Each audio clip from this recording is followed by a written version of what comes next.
Namaste Shusha. Welcome students to online session of personal selling and salesmanship. Unit second નો આજે આપણે next topic જોશું. Formulating sales policy, that is in chapter number 5. Questions કઈ રીતના પૂછાય છે? તો 4 ways માં પૂછાય છે. Explain types of sales policy.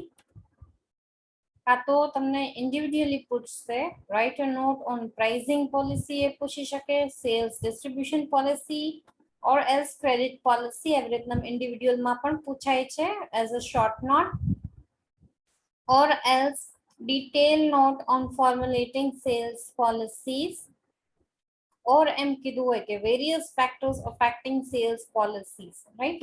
તો પહેલા ત્રણમાં મેથડ સેમ જ રહેશે. ફેક્ટર્સ પૂછે તો થોડું ઘણું ચેન્જીસ આવશે. We will see in the letter stage, right. પહેલા આપણે જોઈએ કે આ ત્રણેય આન્સર, ક્વેશ્ચનના આન્સર કેવી રીતના લખાય. બધામાં કોમન ઇન્ટ્રોડક્શન અને આઈડિયલ સેલ્સ પોલિસી ચારે ચાર ક્વેશ્ચન્સમાં લખવાની રહેશે. Introduction. Profit is the sole objective of business. The healthy and honesty sales policies only can help to achieve organization success. તો કે છે કે કોઈ પણ બિઝનેસ ઓર્ગેનાઇઝેશન હોય તો પ્રોફિટ છે એ એક મેઇન મોટિવ છે, right.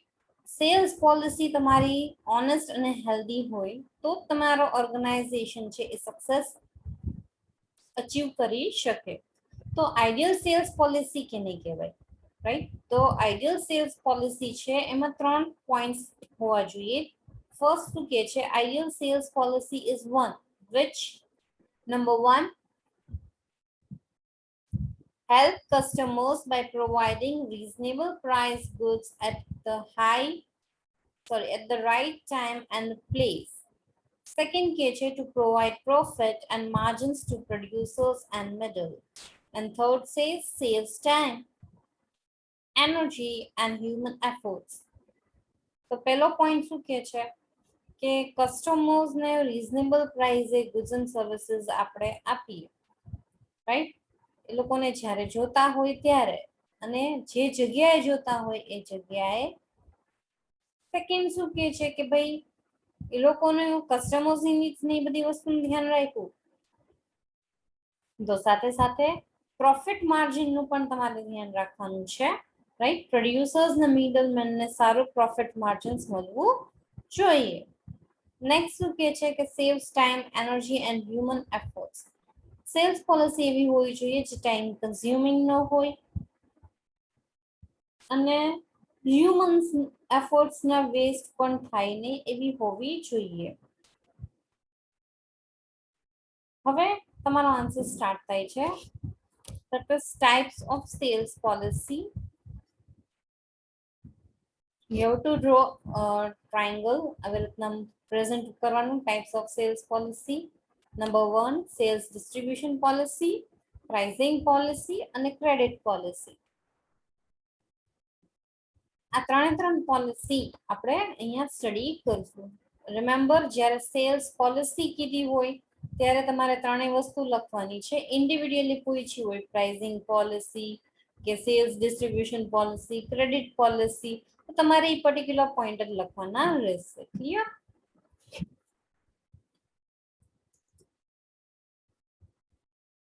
Let us start with sales distribution policy. Sales distribution policy, જ્યારે તમે સેલ્સ ડિસ્ટ્રીબ્યુશન પોલિસીને કન્સિડર કરો છો ત્યારે તમારે અમુક ઇમ્પોર્ટન્ટ ડિસિઝન્સ લેવાના આવે છે, રાઈટ. અમુક ફેક્ટર્સ કન્સિડર કરવામાં આવે છે રિગાર્ડિંગ ટુ ઇટ. પહેલું છે એમાં ડિસ્ટ્રીબ્યુશન પોલિસી. માર્કેટ રિસર્ચ છે એ કન્ડક્ટ કરવામાં આવે છે ટુ ચેક ધ ડિસ્ટ્રીબ્યુશન અને લોજિસ્ટિક. માર્કેટ રિસર્ચ છે એ ઇન્ફોર્મેશન પ્રોવાઈડ કરે છે of the different types of consumer, right, and where this potential consumer exist.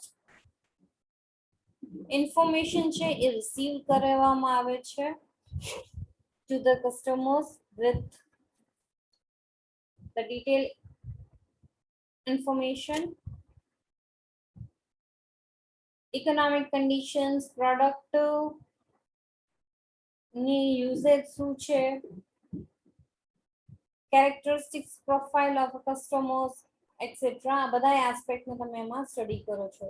Different pieces of information, right, are collected from the various areas and they are classified and sorted properly. અલગ અલગ areas માંથી informations તમે conduct કરો છો. તમે distribution network decide કરો પછી તમે ડિસાઇડ કરો છો whether to keep the customer base limit or unlimited. એટલે કે consumer is the base kept limit, right? So selling cost છે એ decrease થાય, but if the leave the organization they could be a problem. Customers છે એ તમારી પાસેથી goods ઓછા લે તો વાંધો નહીં, પણ સામે સામે તમારો ગુડ્સ નો લે તો it creates a problem to a company. એટલે શું કહે છે, if the number of customers are little more, right, તો આપણે સેલિંગ એક્સપેન્સ ઇન્ક્રીઝ કરી શકીએ, but there is more security if customers are made permanently from the distribution network, then more emphasis should be placed on them. The distribution policy આપણે કોને consider કરીને બનાવવાની છે, customers ને. તમારી પાસે કેટલા કસ્ટમર્સ છે એના બેસિસ ઉપર તમે ડિસ્ટ્રીબ્યુશન પોલિસી બનાવશો, રાઈટ. જનરલી પ્રોડ્યુસર્સ ને હોલસેલર્સ છે એ traders keep their number of customers limited, right. Producers ને હોલસેલર હોય લિમિટેડ રાખે છે કારણ કે એને બલ્કમાં બધી વસ્તુ દેવાની છે, whereas retailer have a greater unlimited customer base. એટલે પેલો ફેક્ટર કયો થઈ જાય છે, ડિસ્ટ્રીબ્યુશન પોલિસી. સેકન્ડ છે sales quota, right. Sales quota એટલે શું કે ભાઈ as per the demand and needs of customers retailer can sell the product in a large quantity. એટલે જે પ્રમાણે પ્રોડક્ટની ડિમાન્ડ હોય છે કસ્ટમર્સ ને, રિટેલર્સ છે એ લાર્જ ક્વોન્ટિટીમાં પ્રોડક્ટ સેલ કરે છે. Right? Deciding the quantity is very important from the producers and wholesaler. Quantity તમે decide કરો છો એ necessary છે હોલસેલર અને retailer ના point of view ઉપરથી, producers અને wholesalers ના point of view ઉપરથી. High sales છે એ વધારે beneficial છે to the producers, right? અને production એ વધારે થાય છે. ટ્રાન્સપોર્ટેશન અને લોજિસ્ટિક છે એ એફિશિયન્ટલી યુટિલાઇઝ થઈ શકે છે, right. Moreover, a watch should be kept on the demand situation of the market અને એના competitorsની સિચ્યુએશન શું છે એ પણ તમારે કન્સિડર કરવી પડે છે. સેલ્સ ક્વાટા ઇઝ ડિસાઇડેડ, આ બધી વસ્તુને ધ્યાનમાં રાખીને સેલ્સ ક્વાટા ડિસાઇડ કરવામાં આવે છે.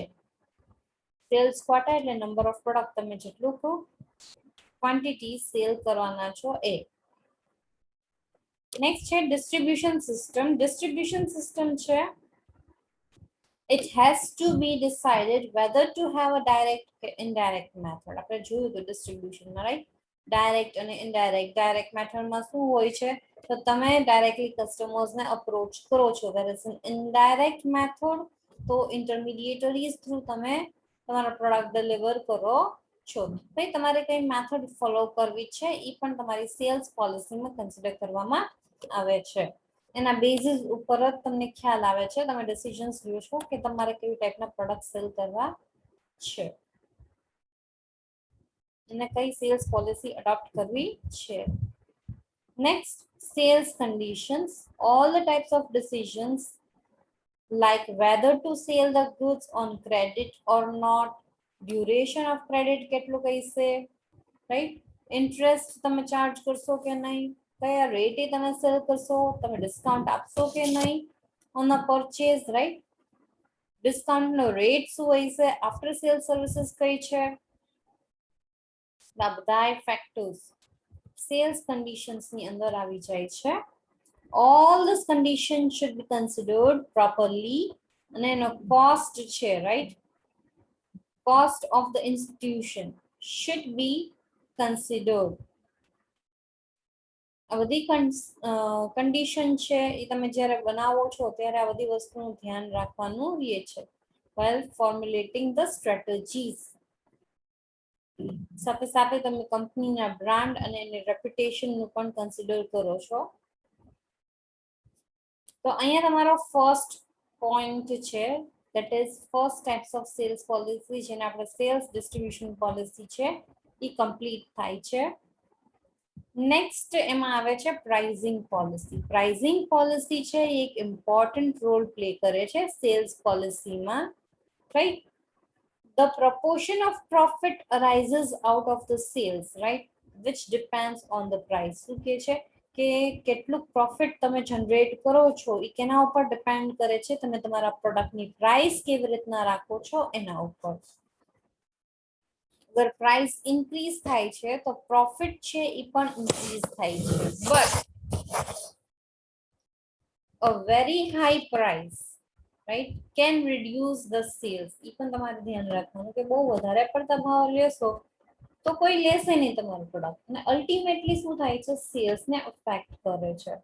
Among the price policy, discount, price differential, price stability, etc.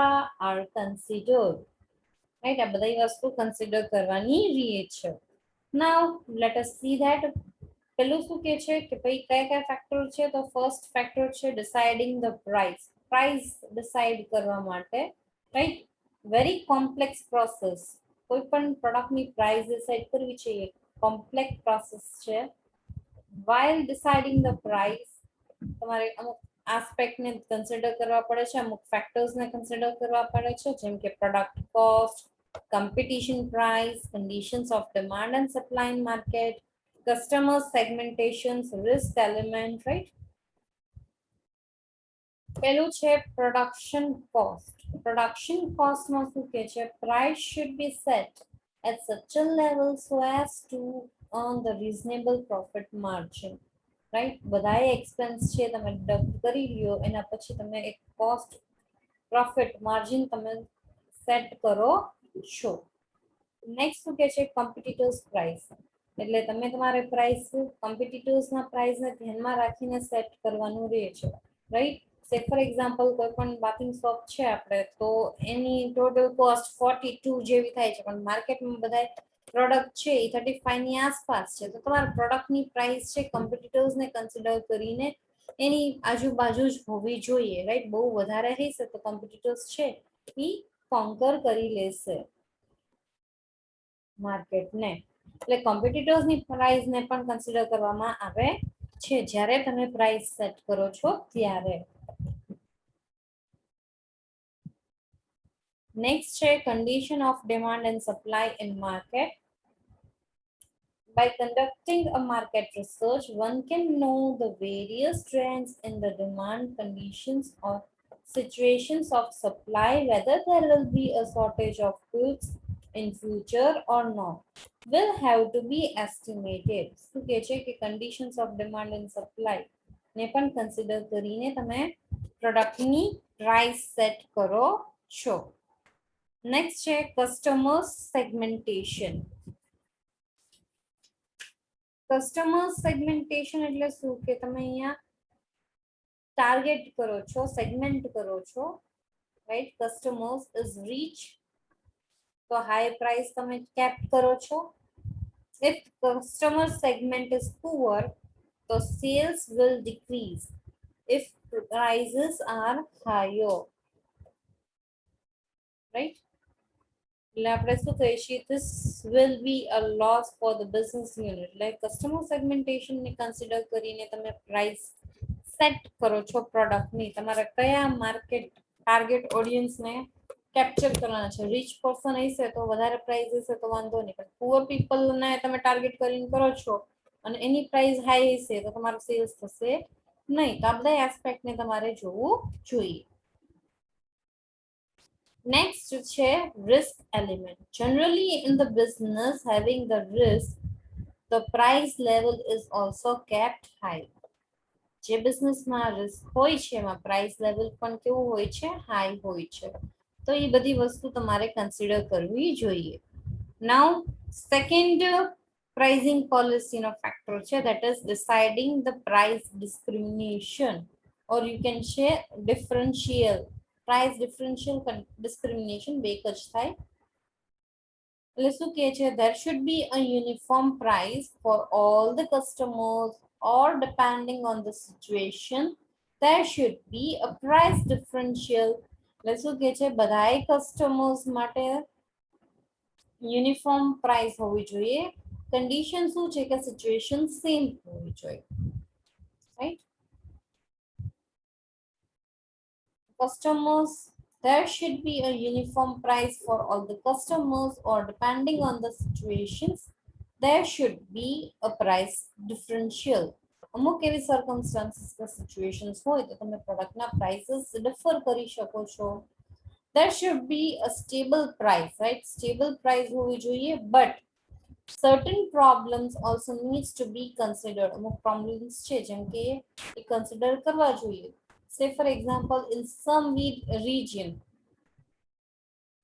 selling expenses are less, while in some regions selling expenses are more. Price differential તમને જોવા મળે છે due to transportation facilities ના કારણે પણ price differential જોવા મળે છે. હિલી એરિયાઝ માંથી તમે કઈ પણ વસ્તુ પરચેસ કરો તો એની કોસ્ટ વધારે હોય છે, right, due to transportation cost. Example છે, in Rajasthan desert transportation is done on a camel's back, so the cost is very high, right? So there can be a uniform price everywhere. For a wholesale producers or purchasers, price discrimination is beneficial. A slight slow price is maintained.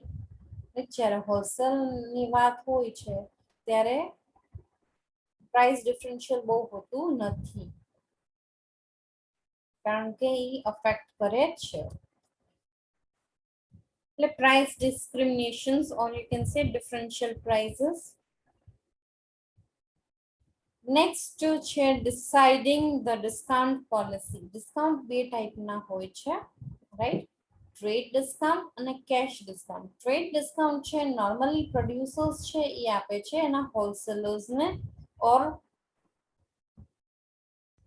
રિટેલર્સને, whereas cache discount છે એ retailers આપે છે એના final કસ્ટમર્સને, right, જે immediate payment કરે છે એની પાસેથી તમે cache discount receive કરો છો, right. It depends on the quantity of discount, કેટલુંક આપે છે, કેટલુંક બલ્કમાં પરચેસ કરે છે, રાઈટ. આ બધા એસ્પેક્ટની ઉપર ડિપેન્ડ કરે છે. નેક્સ્ટ છે maintaining price level. Maintaining price level is a very important part of price policy, right? So there should be necessary control on the price. Price ઉપર થોડો ઘણો control હોવો જોઈએ.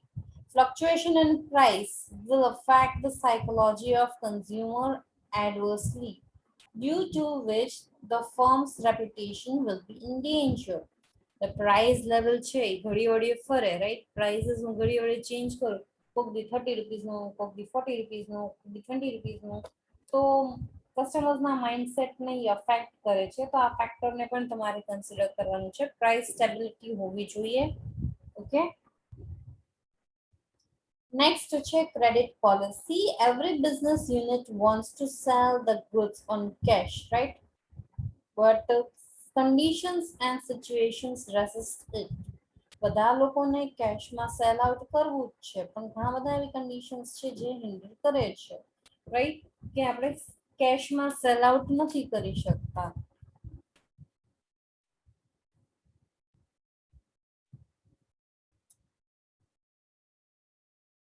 Generally, producers in India do not provide credit, right? બહુ ઓછું જોવા મળે છે ક્રેડિટ. ક્રેડિટ છે એ વેરી ઇમ્પોર્ટન્ટ આસ્પેક્ટ છે when you are dealing for the wholesale trade, right? કારણ કે હોલસેલ ટ્રેડિંગને આપણે સેલિંગ કરવાનું હોય તો જે બલ્કમાં લે છે ને બલ્કમાં વેચે છે એને ક્રેડિટમાં દેવું જરૂરી છે. Without credit sales, wholesaler will not be able to generate much income. Traders also insist on purchasing of goods on credit. Credit has become inevitable for the business, right? Necessary થઈ ગયું છે તેના બિઝનેસમાં ક્રેડિટ સિસ્ટમ હોવી. Next પોઈન્ટમાં શું કહે છે કે reckless credit system, એટલે કે ક્રેડિટ સિસ્ટમ તમે અડોપ્ટ કરો છો, right, then it could result into the losses. ઘણીવાર losses પણ જનરેટ થાય છે due to credit. પૈસા ક્રેડિટમાં લઈ જાય છે, પૈસા નથી ભરતા, આવી પણ સિચ્યુએશન્સ અરોઝ થાય છે. એટલે ફર્સ્ટ પોઈન્ટ તમારે ક્રેડિટ સિસ્ટમની વસ્તુને ધ્યાન કરવાની હોય તો તમારે ઇન્સ્પેક્ટ કરવું પડે એની ફિનાન્શિયલ કન્ડિશન્સ. કોની તો કસ્ટમર્સની ફિનાન્શિયલ કન્ડિશન શું છે, રાઈટ, એની રેપ્યુટેશન માર્કેટમાં કેટલીક છે, આ બધી વસ્તુ તમારે first of all find out કરવી પડે છે. દેન યુ આર ડિસાઇડિંગ કે ભાઈ એ લોકોને ક્રેડિટ લિમિટ કેટલીક આપશું, ક્રેડિટ પીરિયડ કેટલું ડિસાઇડ કરશું. ઇટ ડિપેન્ડ કરે છે એના ટાઈપ્સ ઓફ કસ્ટમર્સ ઉપર. એટલે ફર્મ્સની ફિનાન્શિયલ કન્ડિશન્સ પણ આપણે કન્સિડર કરવી પડે છે એની સાથે સાથે.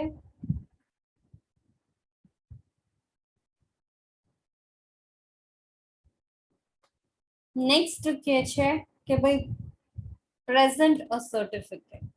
Suppose customers should be asked to present a certificate, એટલે guarantee letter તરીકે વર્ક કરે છે from the bank or financial institution, કે જે સર્ટિફાઈ કરે છે કે એ ફિનાન્શિયલી સાઉન્ડ છે. અને normally any credit period 30 to 90 days નો ક્રેડિટ પીરિયડ દેવામાં આવે છે. વધારે credit, more credit should be given in certain circumstances, right? There should be a proper arrangement regarding the collection of money. Collections માટેનું પણ proper arrangement કરવું જોઈએ. તમારો ક્રેડિટ પીરિયડ ઓવર થયો હોય તો તમને પેમેન્ટ ઇમિડિયેટલી મળી જાય એવી તમારે વ્યવસ્થા કરવી જોશે. Those traders should be asked to pay the interest who not make payment on time. જે ટાઈમ ટુ ટાઈમ પેમેન્ટ નથી કરતા એને તમે ઇન્ટરેસ્ટ રેટ ચાર્જ કરી શકો છો. અગર જરૂર પડે તો strict legal measures should be taken, right? Credit પોલિસીના એ પણ વસ્તુ મેન્શન કરવાની કે ક્યારે તમે લીગલ સ્ટેપ્સ તમારે કન્સિડર કરવાના છે અગર એ પેમેન્ટ ના કરે તો, રાઈટ. કલેક્શન્સ છે એ કેના ઉપર ડિપેન્ડ કરે છે કે કેવા ટાઈપના કસ્ટમર્સ છે એના ઉપર ડિપેન્ડ કરે છે. કોમ્પિટિટર્સ ક્રેડિટ પોલિસીને પણ આપણે કન્સિડર કરવી જોઈએ જ્યારે આપણે ક્રેડિટ પોલિસી ફ્રેમ કરીએ છીએ ત્યારે.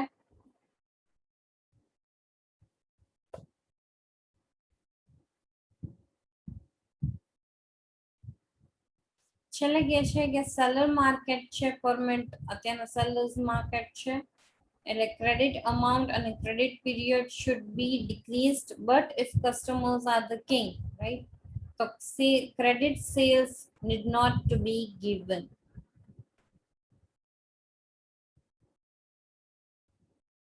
એટલે ક્રેડિટ સેલ્સ આપણે આપવું જ જોઈએ કારણ કે અત્યારનો ટ્રેન્ડ કેવું છે, customer oriented, customers are king. તમે ક્રેડિટ નથી આપતા, બીજા આપે છે તો આપણે એની પાસે જશું. એટલે other competitors credit policy is also to be considered while maintaining it. અને એ પણ સાથે સાથે યાદ રાખવાનું કે અત્યારના કેવી છે બાયોઝ માર્કેટ છે, રાઈટ, એટલે આપણે ક્રેડિટ આપવું જ પડે. અહીંયા ક્રેડિટ પોલિસી કમ્પ્લીટ થાય છે. હવે આ જ ક્વેશ્ચન લાસ્ટમાં આપણે પૂછ્યું તો ફેક્ટર્સ અફેક્ટિંગ સેલ્સ પોલિસી, તો એમાં તમારે ડાયરેક્ટલી હાઇલાઇટ કર્યા છે પોઈન્ટ 1 2 3 4 5 6 7 8 9 9 પોઈન્ટ્સ લખવાના છે. પહેલું distribution policy, second sales quota, distribution system, sales condition, deciding the price, એની અંદરના આ 5 પોઈન્ટ એ લખવાના. પછી ડિસાઇડિંગ ધ પ્રાઇસિંગ કન્ડિશન્સ અને deciding the discount policy, maintaining price level અને ક્રેડિટ પોલિસી. રાઈટ, તો આવી રીતના આમ કરીને લખવાના જ્યારે ફેક્ટર્સ પૂછ્યા હોય ત્યારે. ક્લિયર? અહીંયા સેશન કમ્પ્લીટ થાય છે. નેક્સ્ટ ટોપિક આપણે નેક્સ્ટ સેશનમાં સ્ટાર્ટ કરશું. Thank you and have a nice time.